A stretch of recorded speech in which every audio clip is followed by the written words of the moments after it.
चलो देखो, अभी तक देखो क्या कह रहा था,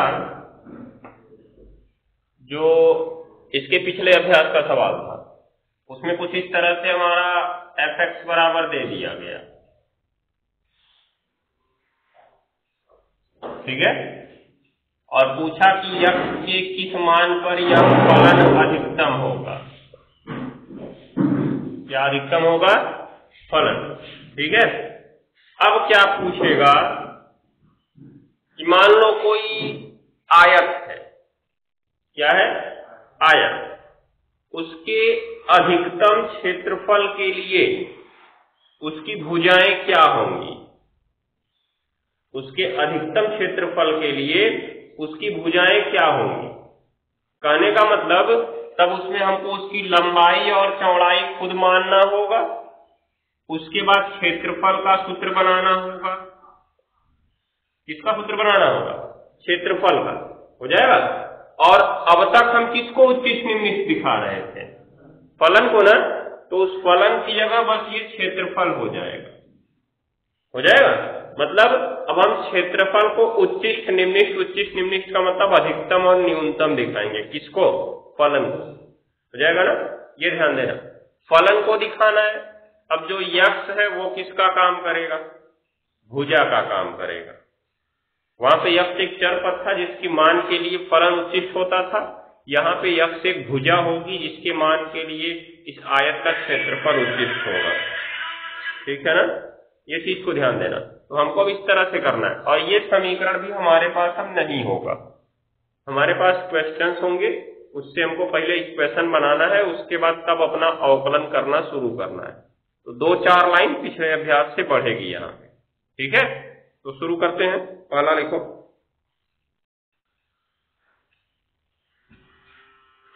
हो गया ना। तो चलो अब शुरू करते हैं। पहला एग्जाम्पल लिखो। सबसे छोटा कैसे सवाल पूछा जा सकता है?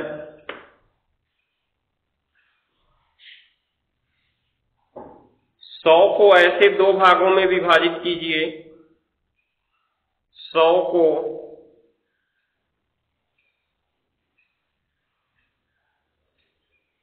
ऐसे 2 भागों में विभाजित कीजिए,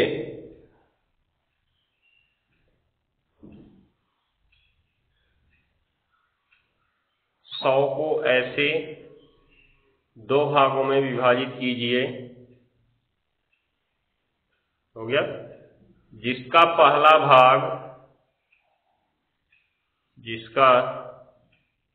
भाग दूसरे भाग के 2 गुने, एक मिनट, जिसका पहला भाग का 2 गुना लिखना, जिसका पहला भाग का 2 गुना, हो गया, और जिसका पहला भाग का 2 गुना और दूसरे भाग का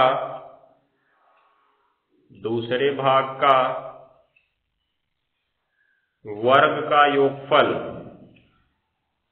दूसरे भाग का वर्ग का योगफल निम्निष्ठ हो, योगफल निम्निष्ठ हो गया ना। तो यहां पे किसको निम्निष्ठ दिखाना है? कह रहा है पहला भाग का 2 गुना और दूसरे भाग का वर्ग का योगफल, ये दोनों क्या हो? निम्निष्ठ हो। मतलब इनको जोड़ने के बाद जो प्राप्त होगा वो क्या होना चाहिए? निम्निष्ठ होना चाहिए। तो सबसे पहला काम तो हमको यहाँ पे क्या करना है कि जो सवाल दिया गया है उसमें चर पद मानना होगा। चर पद, जैसे 100 को 2 भाग में बांटना है तो क्या क्या मान सकते हैं? एक को यक्ष मान सकते हैं, अगर एक ही चर पद में पहले से मानना चाहते हो तो दूसरा अपने आप 100 माइनस यक्ष हो जाएगा, क्योंकि 100 को ही तो 2 भाग में बांटना है ना। अगर 100 को 2 भाग में बांटना है, एक भाग 30 हो गया, दूसरा भाग कितना होगा? 70 होगा। 100 में से 30 घटाए ना हम, वही चीज यहाँ पे है कि एक बारी हमने यक्ष मान लिया तो दूसरा 100 माइनस क्या होगा? यक्स होगा, हो जाएगा। और दूसरा अगर दो चर पद मानना चाहते हो तो पहले एक को x मान लो और एक को y मान लो, उसके बाद लिख लो x प्लस वाई बराबर 100, क्योंकि दोनों 100 के ही भाग हैं तो दोनों का योगफल जाहिर सी बात है 100 होना चाहिए ना। उसके बाद से क्या करना है, x प्लस वाई बराबर 100 मान लिए तो या तो x बराबर 100 माइनस वाई निकाल लो या तो y बराबर 100 माइनस क्या निकाल लो, x निकाल लो। देखो बात वही होने वाली है, हो जाएगा। उसके बाद लिखना है नीचे कि पहले भाग का वर्ग प्लस दूसरे भाग का क्या चीज, हाँ, पहले भाग का 2 गुना प्लस दूसरे भाग का वर्ग, हो जाएगा। और उसके बराबर कुछ मान लो, योगफल को यस मान दो, यस मान सकते हो। अब उसी को तुमको निम्नलिखित दिखाना है। तो 2 चर पद से शुरू किया जाए कि 1 चर पद से? 1 चर पद से, चलो शुरू करो।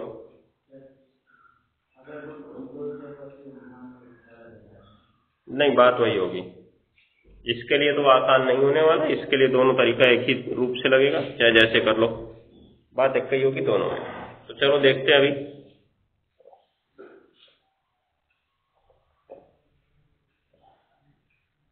ध्यान दो इधर, मान लेंगे माना 100 का पहला भाग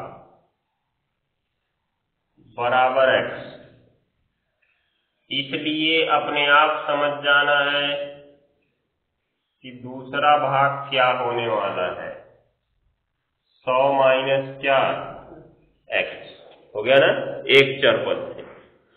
ये इतना तुमको ध्यान में रखना है, जब भी किसी संख्या को 2 भाग में बांटना चाहते हो तो एक को x मान सकते हो और दूसरे को उसमें से x घटा के मान सकते हो, एक ही चर पद से काम हो जाएगा। क्योंकि लास्ट पॉइंट हमको यही करना है कि सवाल को 1 चर पद में बदलना है, ठीक है ना। 2 चर पद सवाल में नहीं आने चाहिए, क्योंकि अगर तुमने खुद 2 चर पद x और y ले आ दिया और एक तो इनको योगफल यश के बराबर तुम मान ही रहे हो, तो 3 अज्ञात चीजें हो गई, एक यश हो गया, एक यक्स हो गया, एक y हो गया। अवकलन तुम किसके सापेक्ष करोगे? मान लो तुमने अवकलन यक्स के सापेक्ष प्रारंभ किया तो यश का dx dx बन गया, y का dy dx बन गया। किसकी वैल्यू निकालोगे तुम? निम्नलिखित किसको दिखाना चाहते थे?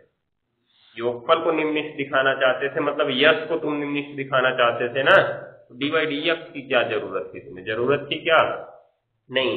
dy dx की हमको पिछले अभ्यास में इसलिए जरूरत थी क्योंकि वहां फलन y के बराबर आ ही रहा था, समझ गए। लेकिन यहाँ फलन y के बराबर नहीं आएगा, यहाँ फलन यश के बराबर आएगा, a के बराबर आएगा, v के बराबर आएगा। इन सबको निम्नलिखित या उत्कृष्ट दिखाना होगा, तो सब इसका सवाल लगेगा। मतलब अब dy dx बराबर 0 नहीं लगेगा, अब इसको निम्नलिखित दिखाना है ds dx बराबर 0 लगेगा, इसको निम्नलिखित दिखाना है dA dx बराबर 0 लगेगा, इसको निम्नलिखित दिखाना है dV dx बराबर 0 लगेगा। मतलब सारे प्रतिबंध अब इनके अनुसार चलेंगे। ऐसा नहीं है कि यही सोचे रहना कि हमको dy dx बराबर ही 0 रखना है, dy dx बराबर 0 नहीं रखना है। सवाल में जिसको निम्नलिखित दिखाना है ना, जिस फलन को, उसके अवकल गुणांक के बराबर 0 रखा जाता है, हो जाएगा ना।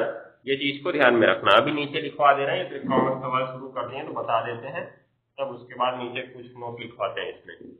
चलो देखो, अब यहाँ पे 100 का पहला भाग x हो गया, दूसरा भाग क्या हो गया, 100 माइनस x दिया है, ठीक है ना। योगफल यश बराबर, या ऐसे लिख लिया जाए कि चूंकि पहले भाग का 2 गुना और दूसरे भाग का क्या, वर्ग का योगफल क्या दिखाना है, निम्नलिखित दिखाना है।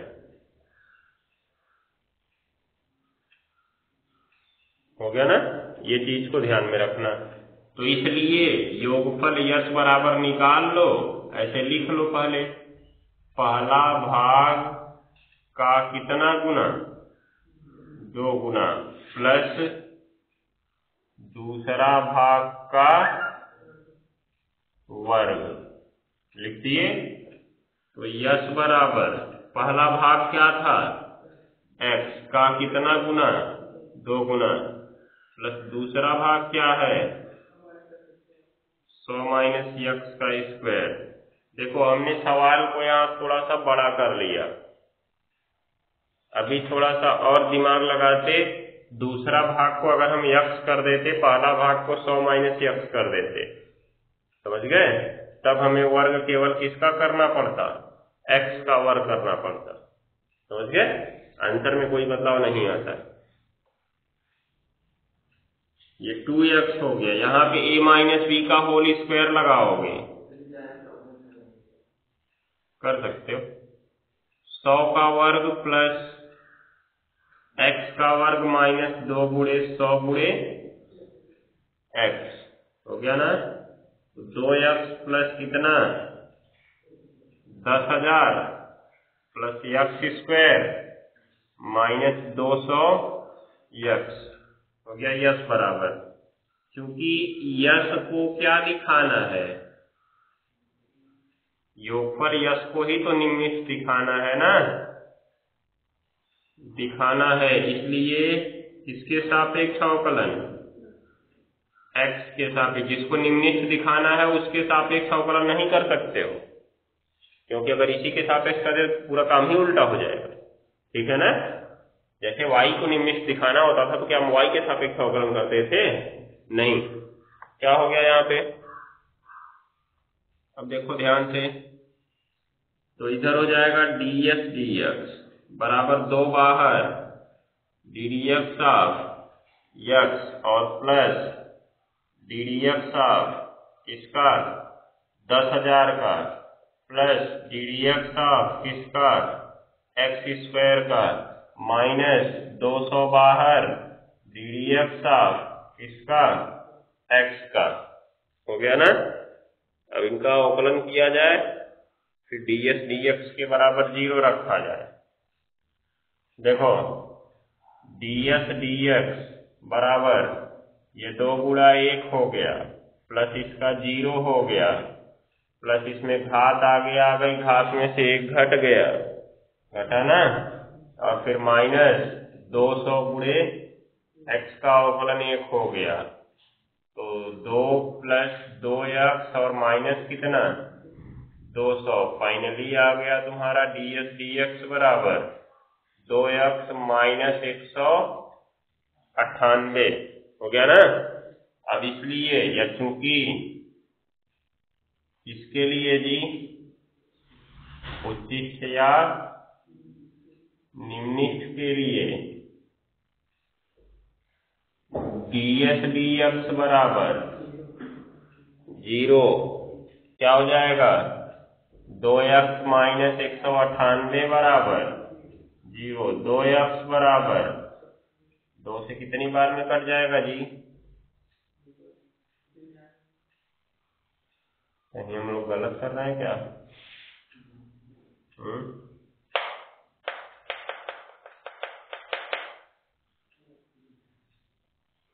x बराबर क्या आ गया 99, उत्तर चेक करो।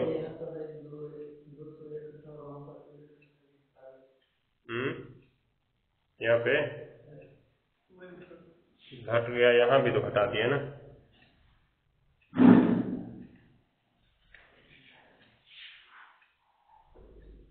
उत्तर चेक करो, सवाल नंबर 3 है।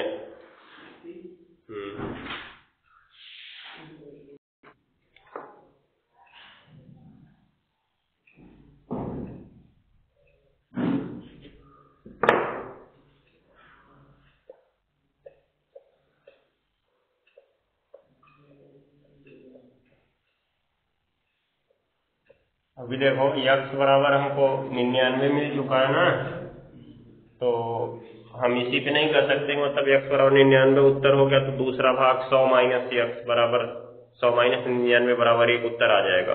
अभी इसी पे नहीं कर सकते हो, अभी तो तुमको क्या करना है कि अवकलन एक बारी और करना है और पता करना है कि ना निम्निष्ठ है कि उच्चिष्ट है, तब तो बताओगे कि वह उत्तर सही है, क्योंकि उसने कहा कि 100 का ऐसा 2 भाग ज्ञात कीजिए जिसमें पहले भाग का 2 गुना और दूसरे भाग का वर्ग का योगफल क्या हो, निम्निष्ठ।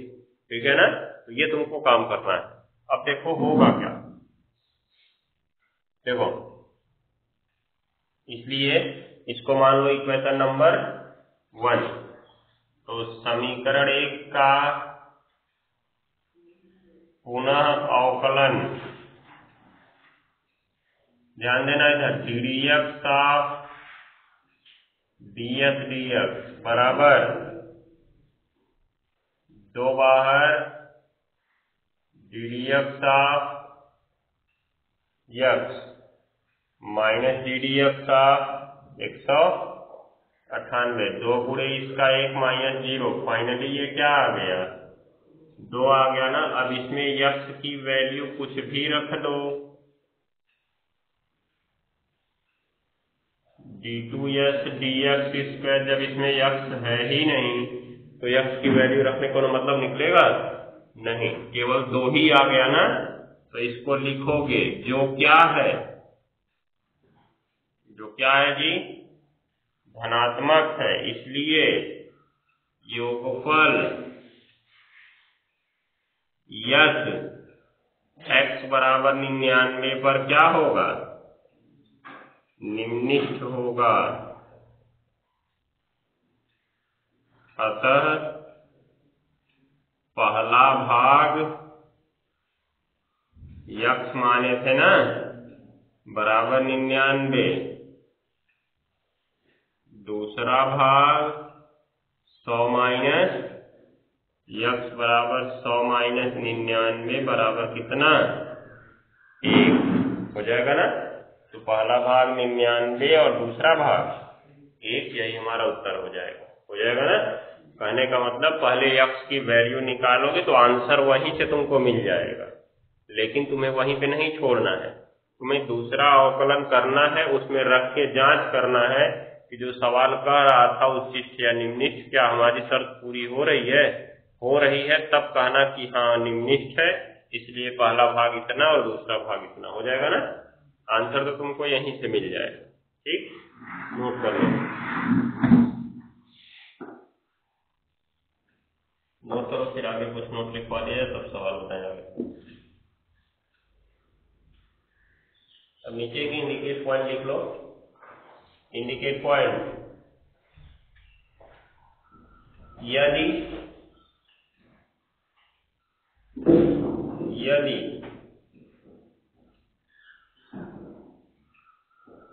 हो गया, किसी सवाल में, यदि किसी सवाल में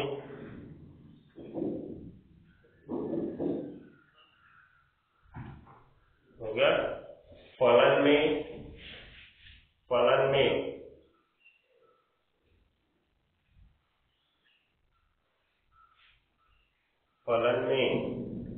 हो गया, 2 या 2 से अधिक चर पद आ गए हैं, 2 या 2 से अधिक चर पद आ गए हैं,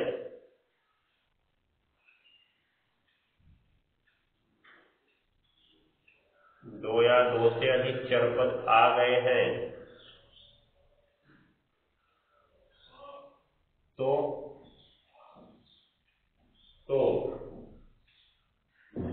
हो गया, सवाल में दिए गए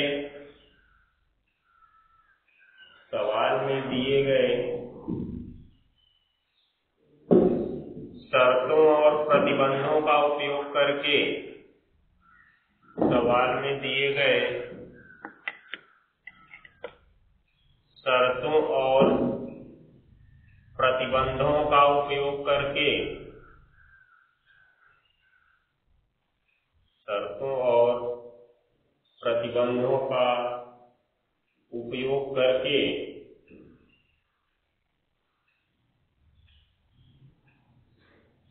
शर्तों और प्रतिबंधों का उपयोग करके हो गया, शर्तों और प्रतिबंधों का उपयोग करके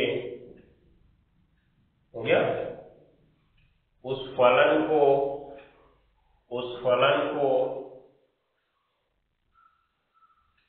सर्वप्रथम एक चर पद में बदलते हैं। सर्वप्रथम एक चर पद में बदलते हैं।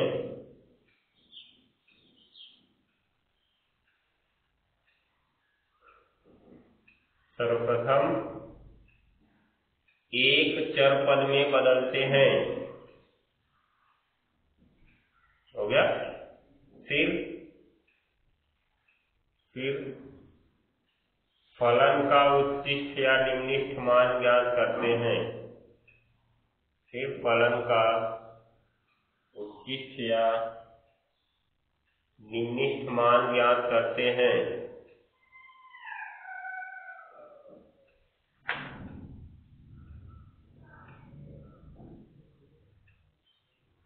फिर फलन का उच्चिष्ट या निम्निष्ठ मान ज्ञात करते हैं। हो गया ना। दूसरा नंबर सवाल उतारो अब। दूसरा नंबर सवाल, यदि x प्लस वाई बराबर 1 तो x इंटू वाई स्क्वायर, मतलब ये दिया गया है हमें x प्लस वाई बराबर 1 और किसका मान निकालना है, x into y square. x into y square का उच्चिष्ट मान ज्ञात कीजिए। का उच्चिष्ट मान ज्ञात कीजिए। हो गया ना। अब ये सवाल में तुम देख रहे होगे कितने चर पद आ गए हैं जी। कितने चर पद आ गए हैं? 2 चर पद आ गए हैं सवाल में। हो गया ना। तो अब करना क्या होगा, सर्वप्रथम सवाल को नोट किया जाए।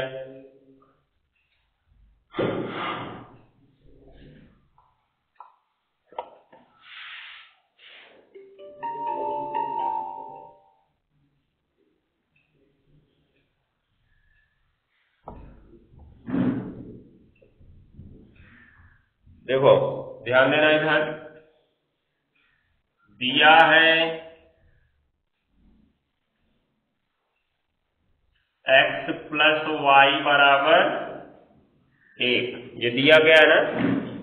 अब चूंकि एक्स वाई स्क्वायर का कौन सा मान निकालना है जी, उच्चिष्ट मान निकालना है, ठीक है ना। तो इसलिए मान लेते हैं इसको भी यक्स के बराबर, क्योंकि किसी के बराबर मानना होगा हमको। यक्स और वाई तो सवाल में है, उसके बराबर मान ही नहीं सकते हैं। इसको छोड़ के किसी के बराबर मान लो, सत्य है। क्या तुम जिसके बराबर मान लो, स्वतंत्र हो, ठीक है ना, कोई प्रतिबंध नहीं तुम किसके बराबर मानो। तो हमने एक सिंपल यक्स के बराबर मान लिया, जैसा पहले सवाल में माने, ठीक। अब क्या करना है, सवाल में देख रहे होगे यक्स के बराबर तो तुमने माना, ठीक है ना। तो हमको किसका उच्चिष्ट मान निकालना होगा, x का कौन सा मान निकालना है जी, उच्चिष्ट मान निकालना है। ध्यान देना, अब यक्स का तो तुम्हें उच्चिष्ट मान निकालना है, क्योंकि इसी के बराबर माने हो। 2 चर पद एक्स्ट्रा तुमको सवाल में दिख रहे हैं, यक्स और वाई दिख रहा है ना। तो यक्स के सापेक्ष अवकलन करोगे कि वाई के सापेक्ष, पता ही नहीं है, ठीक है। अगर यक्स के सापेक्ष तुमने किया तो वाई गड़बड़ करेगा, वाई के सापेक्ष किए तो यक्स गड़बड़ करेगा, एक जरूरी गड़बड़, ठीक है। इसलिए हमको क्या करना है, ऐसा किया जाए कि ये दुविधा ही न रहे, अर्थात यक्स या वाई वाली दुविधा ही न रहे, दोनों किसी एक ही में बदल जाए, या तो यक्स में या तो वाई में। इसके लिए हम अपने दिए गए शर्त का प्रयोग करेंगे। ये दिया गया है यक्स प्लस वाई बराबर 1। अब जब यक्स प्लस वाई बराबर 1 दिया गया है तो या तो यक्स की वैल्यू निकाल दो या तो वाई की वैल्यू निकाल दो। लेकिन अगर तुम वाई की वैल्यू निकाल के यहाँ पे रखते हो तो वर्ग करना होगा, अगर यक्स की निकाल के रखते हो तो वर्ग नहीं करना होगा। तो हम तो आसान तरीका चाहते हैं, ठीक है, इसलिए हम किसकी वैल्यू निकालेंगे, x की वैल्यू निकालेंगे y के पद में, इसलिए x बराबर क्या आ गया 1 माइनस वाई आ गया ना। तो क्या रखना होगा, यहां मान ले इसको इक्वेशन नंबर 1, तो यहां लिखा जाए समीकरण 1 से किसका मान रखने पर, x का मान रखने पर, ठीक है ना। तो यस बराबर x की जगह रख दो 1 minus y into y square, इसका गुणा होगा तो वाई स्क्वायर माइनस क्या होगा वाई क्यूब। अवकलन किसके सापेक्ष करोगे इस बार, y के सापेक्ष, क्योंकि x तो है ही नहीं। अब जब x है ही नहीं तो क्या तुम x के सापेक्ष कर सकते हो, नहीं कर सकते। अवकलन किसके सापेक्ष होगा, y के सापेक्ष होगा। y के सापेक्ष अवकलन हो गया ना। शुरू करते हैं, देखो ds dx बराबर x लिखना है, y लिखना है ना, d d y of y square minus d d y of किसका वाई क्यूब। अभी यही तुमने उसको x में बदला होता ना, तब किसके सापेक्ष अवकलन होता, x के सापेक्ष, याद रखे रहना, जिसमें बदल रहे हो अवकलन उसी के सापेक्ष होगा। तो अब देखो ds dy बराबर क्या हो जाएगा, वाई स्क्वायर का तो घात आगे आएगी, घात में से एक घट जाएगा, इसका भी घात आगे आएगी, घात में से एक घट जाएगा। हो गया ना इतना। अब क्या करोगे, क्योंकि उच्चिष्ठ या किसके लिए, निम्निष्ठ के लिए ds dy बराबर 0, तो 2y माइनस 3y स्क्वायर बराबर 0, y कॉमन कर लिया जाए तो 2 माइनस 3y बच गया इक्वल 0। एक बारी y बराबर 0 होगा ना, और एक बारी 2 माइनस 3y बराबर 0, तो 2 बराबर 3y, इसको इधर भाग में भेज दोगे ना तो y बराबर क्या आ जाएगा 2/3 हो गया। अब हमको अपनी जांच करनी है आगे, तो दूसरा अवकलन करना होगा, तो नोट करो फिर दूसरा अवकलन करते हैं।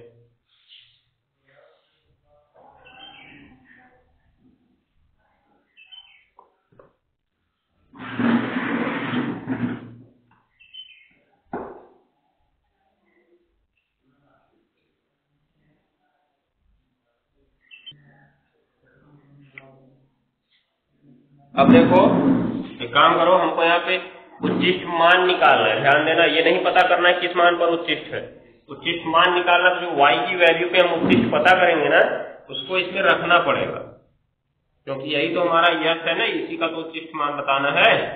अब पता चला कि अगर इसको माने हम इसमें मान के रखें तो यक्ष की वैल्यू भी हमको निकालनी पड़ेगी, लेकिन हमको तो उच्चिष्ट मान से मतलब है ना, हमसे ये नहीं पूछा कि यक्ष की वैल्यू बताओ, उच्चिष्ट मान से मतलब इसके हम इसी से काम चला लेंगे। इसको इक्वेशन नंबर 2 मान लो, फर्स्ट तो उसको मानेगी, हो जाएगा।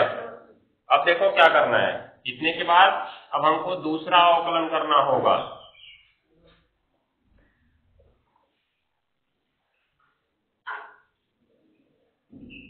देखो इसको मानना होगा तब समीकरण नंबर 3, तो समीकरण 3 का पुनः अवकलन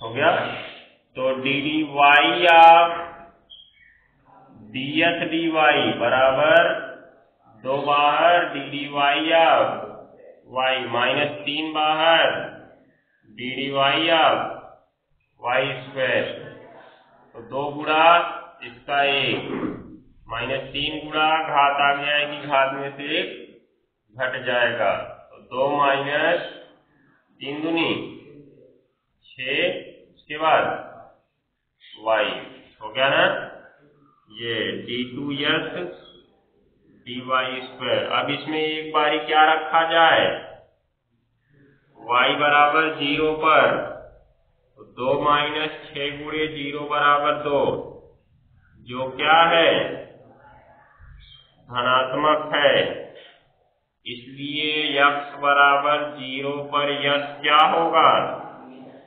निम्निष्ठ होगा। तो हमको इससे मतलब है क्या? हमको निम्निष्ठ से मतलब है नहीं, हमको उच्चिष्ट निकालना है। क्या निकालना है? उच्चिष्ट। इसलिए इसको छोड़ो, इतना पता चल गया ना, छोड़ो इसको। दूसरा लो मान।